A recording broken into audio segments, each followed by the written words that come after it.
मनोज जरांगे यांच्या आंदोलनानंतर राष्ट्रीय ओबीसी महासंघ देखील आक्रमक झालेला आहे। याच विषयावर बोलण्याकरता आपल्यासोबत राष्ट्रीय ओबीसी महासंघाचे राष्ट्रीय अध्यक्ष आणि उपाध्यक्ष दोन्ही आपल्यासोबत आहे। तुम्ही सरकारला इशारा दिला आहे का? असं वाटतं तुम्हाला सरकारला इशारा द्यावा आणि तुम्हाला असं काय वाटतं की सरकार तुमच्यावर अन्याय करेल? नाही, असं वाटण्याचं कारण हे आहे की समोरील आंदोलनकर्त्याकडनं वारंवार जे दबावतंत्राचा वापर केला जात आहे आणि लोकशाहीमध्ये दबावतंत्राचा वापर झाल्यानंतर त्याच्यावरती सरकारला विचार करावा लागतो आणि म्हणून अशा प्रकारे विचार करताना आम्हाला सरकारने जे आश्वस्त केलं आहे, जे लिहून दिलेलं आहे की कुठल्याही परिस्थितीत मराठ्यांना ओबीसीतून आरक्षण देणार नाही, ओबीसीच्या आरक्षणाला धक्का लावणार नाही आणि सरसकट कुणब्यांचे प्रमाणपत्र देणार नाही। या आश्वासनामध्ये सरकार बदल करण्याच्या विचारात आहे का? काही त्यांचा विचार ही याच्यावरती आम्ही वेट अँड वॉचच्या भूमिकेमध्ये आहोत आणि म्हणून सरकारला आपल्या माध्यमातून आम्ही सांगू शकतो की आम्हाला जो शब्द आपण दिला त्याच्यावरती आपण ठाम राहावं आणि या ओबीसी समाजाच्या संविधानिक अधिकाराचं रक्षण करावं।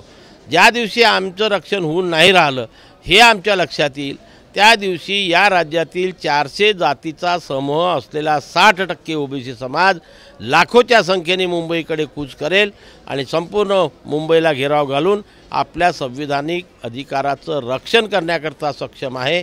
याची दखल सरकारने घ्यावी म्हणून आमचं हे आंदोलन आहे। त्याची पूर्वतयारी तुम्ही सुरू झाली का? नक्की सुरू झालं ना। 7 तारखेला आमचा चंद्रपूरला मोर्चा आहे। 31 तारखेपासून 5 तारखेपर्यंत पूर्ण नागपूर जिल्हा पिंजून आम्ही काढणार आहोत। घरोघरी आमचे लोक जाणार आहे। आम्हाला फक्त इशारा द्यायचे, लोक तयार आहेत, पण सरकारने आम्हाला आश्वस्त केलं आहे, लिहून दिलं आहे म्हणून अजूनपर्यंत आम्ही त्या टोकाच्या भूमिकेवर आलेलो नाही।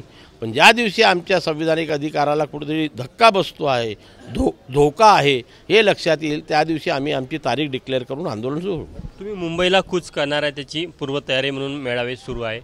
नेमकं राज्य सरकारला काय इशारा द्यायचा तुम्हाला? राज्य सरकारला आम्हाला एवढं सांगायचं आहे की मी आमच्या ओबीसीला कुठला आरक्षणाला कुठला धक्का न लावता तुम्हाला जे पण तुम्हाला मराठा समाजासंदर्भात विचार करायचा त्यांनी ते करावे। बरं, पण जर का आपण विचार केला तर राज्य सरकार वारंवार म्हणतं की आम्ही ओबीसीच्या हक्कावर गदा येऊ देणार नाही। त्या विश्वासावरच आम्ही आतापर्यंत शांत आहोत। अदरवाईज आम्ही शांत नसतो तर आम्ही पण आतापर्यंत मुंबईपर्यंत पोहोचलो असतो।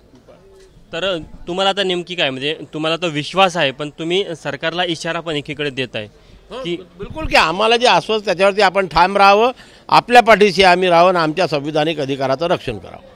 आपण बघू शकतो की राष्ट्रीय ओबीसी महासंघाचे राष्ट्रीय अध्यक्ष बबनराव तायवाडे असेल किंवा उपाध्यक्ष किरण पांडव असेल यांनी राज्य सरकारला थेट इशारा दिलेला आहे की मनोज जरांगे यांनी ज्या प्रकारे मुंबईला कूच केली आणि मोठ्या संख्येने ते मुंबईला मराठा बांधवाला घेऊन जातात त्यापेक्षा दुप्पट ओबीसी समाजाचे लोक आम्ही मुंबईला घेऊन जाऊ जर का राज्य सरकारने आपला शब्द पाळला नाही आणि ओबीसी समाजाच्या आरक्षणासंदर्भात काही चुकीचा निर्णय घेतला। कॅमेरामॅन व्यंकटेश नायडूसह तुषार कोहळे, एबीपी माझा, नागपूर। एबीपी माझा, उघडा डोळे बघा नीट।